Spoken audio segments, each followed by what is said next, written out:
Hello YouTube, what's up? Mike here, back with another video. I'm very excited for this one because today I'm going to be going through my iPod collection. I get so nostalgic for the iPod era because it takes me back to that time in my youth when I was discovering music for the first time, getting a sense of what my taste is.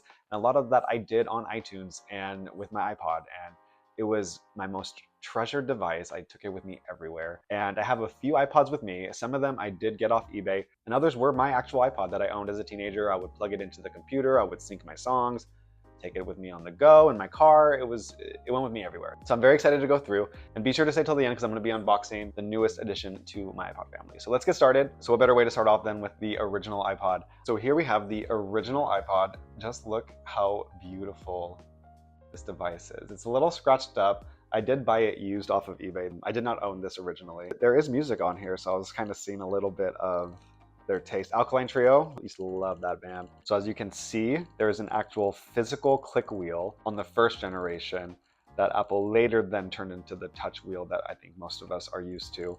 But this one did have a physical wheel and then actual physical control buttons on the side to go from there. So the original iPod was released on October 23rd, 2001, and it really was a groundbreaking device that completely changed the way we listen to music. Like it's insane to think what MP3 players were before the iPod and how people were listening to music. You know, digital music was a thing, but there wasn't a central store for it. So the connection of the iPod and iTunes and being able to buy and download music online was completely unheard of before. And yeah, this seems pretty amazing. It was 5 gigs, but do you guys hear this click though?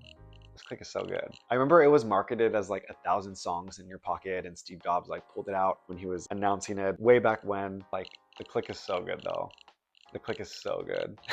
You guys remember FireWire? I do have the FireWire port. Like, I don't even know if I have, look at this thing. I don't even know if I can even like plug this into a computer right now. Like, so crazy.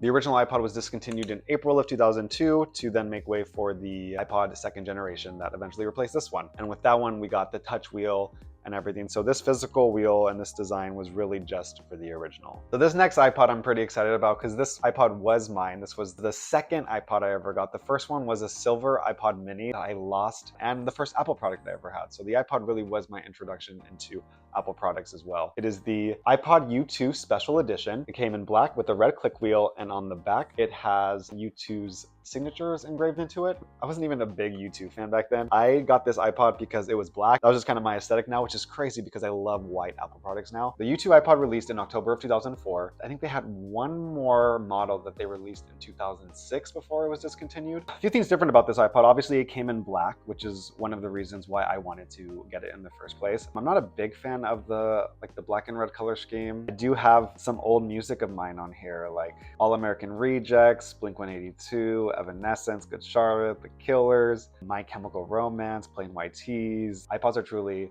time capsules at this point. You guys remember this game, Brick? I used to play this all the time when I was bored in class. Some cool things about the U2 iPod. It's one of the few artist branded iPods that Apple has made. I'm not even sure if there's other ones. And I don't remember this, but at the time it did come with a U2 poster, and you also got a coupon for $50 off of like the complete U2 collection on iTunes, which I don't think I took advantage of. But yep, this is the U2 iPod, and I have so many memories with this one. A special place in my heart for this iPod. So the next iPod I have with me is the first generation iPod Shuffle, which comes with this nice string so you don't lose it ever. This iPod was Apple's first screenless iPod designed for simplicity and affordability. It was introduced in January 2005 at Macworld in San Francisco, and it focused on randomized music playback. It would like just connect like this, and then you would just plug it in. It's like a little music thumb drive, really. And then there. How much gigs does this even have? I don't even know. 1 gigabyte. 1 gigabyte is so funny. Literally 1 gigabyte. And it can hold around 240 songs, give or take, is what I read online. And you can also wear it as fashion. What do you guys think? Should I start wearing this? I think I'm gonna start wearing this out. I don't know. What are you wearing? Oh, just the 2005 iPod Shuffle first generation. What about you? The next iPod I have in my collection is actually my husband's iPod that he had back in the day, and it was the 4th generation iPod Shuffle, this cute little square. So the 4th generation iPod Shuffle was introduced on September 21st, 2010, and was the final major redesign of the Shuffle lineup. It does have the physical buttons from the earlier models. This is the smallest Shuffle ever made. I remember seeing a lot of people wearing these when they were running and working out. I never owned one of these though. Mostly like the classic iPod, that's usually what I wanted. It did come in a few colors. It came in silver like this one, and it also came in blue, green, orange, and pink. And it was discontinued in 2017, and marking the end of the shuffle lineup. It's kind of sad, like just kind of seeing like where the iPods all died along the way. The next iPod I just got off eBay, and it is the iPod Classic 7th generation that we are going to unbox today. I did have this iPod. This was the very last iPod I ever had, I think besides the iPod Touch, that I'm not sure what happened to my iPod Touch. But I know once I switched over to iPhone, I really didn't need an iPod anymore, which is what killed the iPod overall. I did lose mine when I was moving to college. I'm not sure what happened to it, but it's okay. We got it replaced, and I am going to unbox it now. So let's do this. It's so exciting to open new Apple products. So we got that.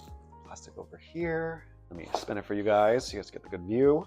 Just take the box off, I think. Oh, I love Apple packaging. I was a little worried that some of this might be you know, fake off eBay, but this looks pretty legit. Wow. Look at that. I don't want to touch the steel. Look how spotless that steel is. Wow.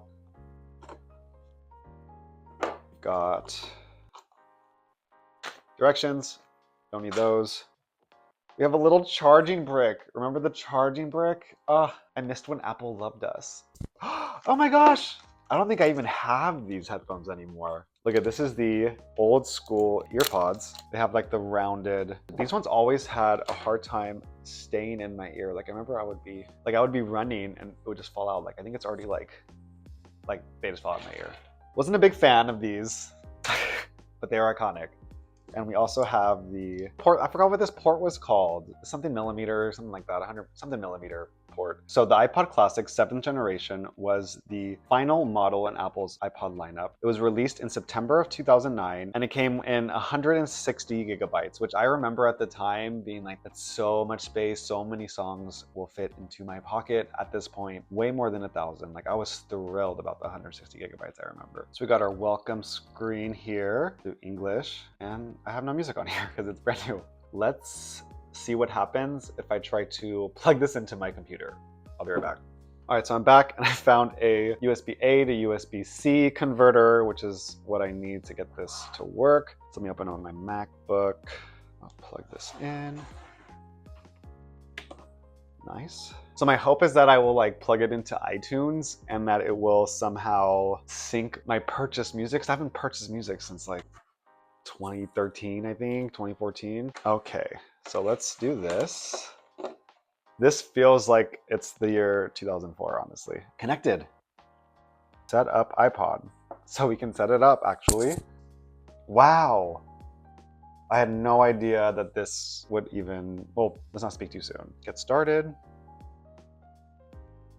So we're syncing. Okay, so it did work. I just remembered that I used a different Apple account back in the day with my iPod. So I need to find that account and password and see if I can log in and get the music that way. I don't know, I'll figure it out. Either way, I'm very excited to have this iPod Classic in the family. And this is my current iPod collection. These are not all the iPods I've had over the years. I did have a silver iPod mini. I did have a black iPod video. And I also had an iPod Touch that must be at my parents' house in California somewhere, but this is what I have now. I'm very excited to have this collection and to continue to grow it. I'm definitely on eBay all the time looking at any good iPod deals that are out there. Should have really done it before Apple discontinued the iPod altogether, because as soon as that happened, the prices on eBay skyrocketed. And Apple sold over 400 million units before it was discontinued in May of 2022. I think we all knew when the iPhone came out that the iPod's days were numbered, though it lasted much longer than I thought it would. I do remember even on the original iPhone iOS software, the music app was actually called iPod as a way to convey that your iPod is now able to be on your phone. But anyways, what a time. Let me know what some of your favorite iPods were that you had growing up. Let me know in the comments. I would love to hear about that. If you like this video, please give it a thumbs up. And if you want to see more videos about Apple, New York, just life in general, go ahead and subscribe. We're always hanging out over here. And I will see you guys in the next video. In the meantime, I got 1,000 songs in my pocket to listen to. So, peace.